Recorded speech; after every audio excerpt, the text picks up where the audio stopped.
Hello chère communauté qui se bouge, bienvenue dans cette nouvelle vidéo. Alors aujourd'hui j'ai envie de vous parler d'un sujet qui est quand même assez intéressant et dans lequel on peut tous se retrouver. Qu'est-ce qu'on peut faire quand il n'y a plus rien qui va? Alors avant d'aborder le sujet, j'avais envie de tourner cette vidéo ici parce que je trouve que ce sentier est vraiment super sympa. Alors vous voyez, je suis pas du tout en vacances, je suis pas du tout dans un pays étranger, non, je suis à quelques minutes de chez moi, en pleine ville. Et donc c'est un endroit qui s'appelle le Thiers à Liège et qui est vraiment un super endroit. Et vous voyez ici derrière moi, il y a des moutons. Et voilà où je me trouve. Donc comme quoi, on peut trouver vraiment des endroits géniaux près de chez soi. Et je vous dis ça parce que beaucoup de personnes me disent « Mais André, enfin, on est en plein mois d'août, tu pars pas en vacances. » Mais en fait, mes vacances, je les prends tous les jours. Je les prends tous les jours. Ça peut être en ouvrant un bouquin que j'adore, ça peut être en regardant, en m'octroyant un petit moment pour regarder une vidéo, ça peut être un moment de méditation, ça peut être me poser tout simplement dans la nature et respirer, juste être là en fait. Ça peut être profiter d'un beau paysage. Et mes vacances, en fait, je les prends tous les jours, un tout petit peu. Et bon, c'est des magnifiques vacances que je suis en train de passer là, chez moi.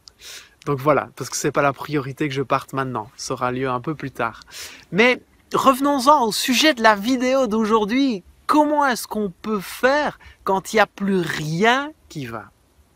Parce que ça m'est déjà arrivé dans ma vie et puis vous pouvez peut-être être dans le cas là maintenant et peut-être que vous pouvez y être demain, peut-être que vous y étiez hier. Et donc quand plus rien ne va, on a tendance à se focaliser sur tout ce qui ne va pas. Et on a tendance à broyer du noir, broyer du noir, broyer du noir.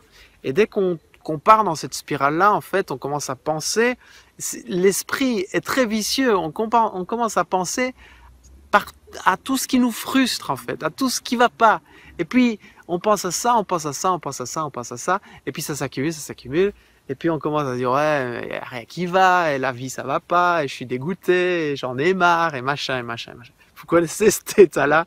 Moi, je le connais, en tout cas. Je l'ai connu pendant un certain temps. Et quand plus rien ne va, j'avais envie de vous donner quelques trucs pour se sortir de là, des trucs tout simples. La première chose, c'est qu'il faut savoir que c'est impossible qu'il y ait 100% de votre vie qui ne fonctionne pas. D'accord?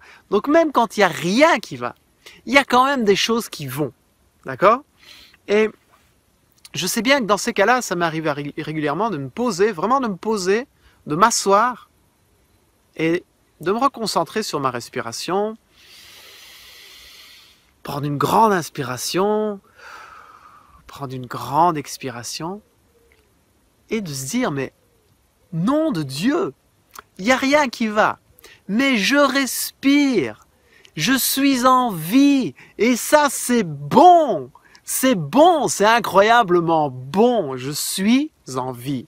D'accord? C'est la première chose à se dire quand il n'y a rien qui va.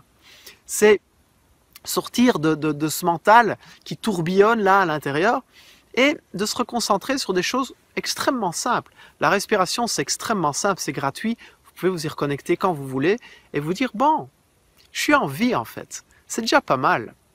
Et une fois repartir de ça, c'est se connecter à de la gratitude et se dire, waouh, je suis en vie, mais c'est formidable en fait. Qu'est-ce que je peux faire de cette vie? Et dans la situation dans laquelle je suis là aujourd'hui, dans laquelle je me suis retrouvé, plutôt que de me condamner et de me dire que je suis nul, de nouveau me retrouver dans cette situation, mais plutôt se dire, ok, qu'est-ce que ce qui se passe là maintenant, qu'est-ce que ce qui m'occupe a à me dire? Quel est le message de la situation dans laquelle je me suis retrouvé? Qu'est-ce que ça a à m'apprendre en fait? Ça, c'est des questions magiques que je vous invite à vous poser dans les moments où ça va pas bien. De vous dire, bon, ok, je me suis retrouvé là-dedans, je peux diaboliser le passé, me dire que je suis de nouveau nul de m'être retrouvé dans cette situation, et puis je peux aussi me dire, ok, je respire, vive la vie, et qu'est-ce que cette situation a à m'enseigner? Qu'est-ce qu'elle a à m'apprendre?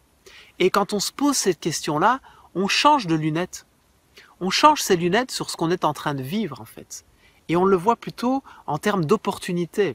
Parce que vous savez, quand on a des problèmes, quand plus rien ne va, c'est dans ce moment-là qu'on se révèle, qu'on va chercher vraiment au plus profond de nous des choses qui nous permettent de rebondir. Vous le savez, dans une relation, n'importe quelle relation, ça peut être des relations dans votre famille, ça peut être des relations dans votre couple, ça peut être des relations au travail. C'est pas quand tout va bien qu'on apprend à connaître les gens, c'est quand tout va mal. C'est quand on est dans des vraies situations de difficulté. C'est là que ce qui est au plus profond de nous émerge vraiment. C'est là qu'on apprend vraiment à connaître les autres et c'est là qu'on apprend vraiment à se connaître soi. Donc, quelque part, merci pour ces situations un peu délicates, parfois qu'on est en train de vivre, parce qu'elles ont quelque chose à nous apprendre sur nous, sur qui on est. Et elles nous permettent de nous remettre en question, d'aller puiser dans nos ressources. Et donc voilà, c'est ça que j'avais envie de vous dire et j'ai envie de vous terminer par une dernière astuce dans ce cas-là. Essayez de sortir de cette spirale uniquement sur les problèmes, les problèmes, les problèmes. Et plutôt se dire, ok, je vais en profiter pour me reconnecter à ce qui m'anime vraiment, à ce que j'ai vraiment envie de mettre dans ma vie, à quels sont mes rêves, à qu'est-ce qui me prend dans les tripes et comment je peux faire pour y aller. Peut-être que la situation dans laquelle je me suis retrouvé, justement, je m'y suis retrouvé parce que la vie avait envie de me mettre une petite claque, comme ça, petite claque, pour me dire « Oh, t'as pris la mauvaise direction, mon gars. Fais marche arrière, faire demi-tour, c'est pas par là que tu dois aller. » Et ça, c'est formidable. Elle nous envoie un message, la vie. Et donc, c'est ça qu'il faut se dire, bah, qu'est-ce que ça a à m'enseigner? Ok? Et plutôt orienter solution et orienter rêve. Reconnectez-vous à vos rêves, que ce soit vraiment comme un GPS dans les moments où vous êtes dans la brume, dans le brouillard, et de vous dire, ok, j'ai pris le mauvais chemin, c'est pas grave, je fais demi-tour, je prends un autre. Il va être plus beau, il va être meilleur. Il va me permettre de me réaliser. C'est ça que j'avais envie de vous dire aujourd'hui. Donc voilà, voyez les choses avec optimisme, avec enthousiasme. Je vous dis pas de nier ce qui va pas. Je vous dis de le voir et aussi de voir qu'il y a d'autres choses qui vont bien. Il n'y a jamais 100% des choses qui ne vont pas. Donc je vous souhaite vraiment de vous réaliser, d'aller chercher le meilleur de vous-même et souvent c'est dans les situations un peu délicates qu'on va le trouver. Donc je vous souhaite aussi de vivre des situations délicates et si vous voulez devenir la meilleure version de vous-même, il y a 4 vidéos de coaching ici qui vont vous y aider. Elles sont totalement gratuites, il suffit de laisser votre email, vous les recevez. Likez cette vidéo, commentez-la, partagez-la et je vous embrasse et je vous dis à demain dans la prochaine vidéo. Je vous embrasse.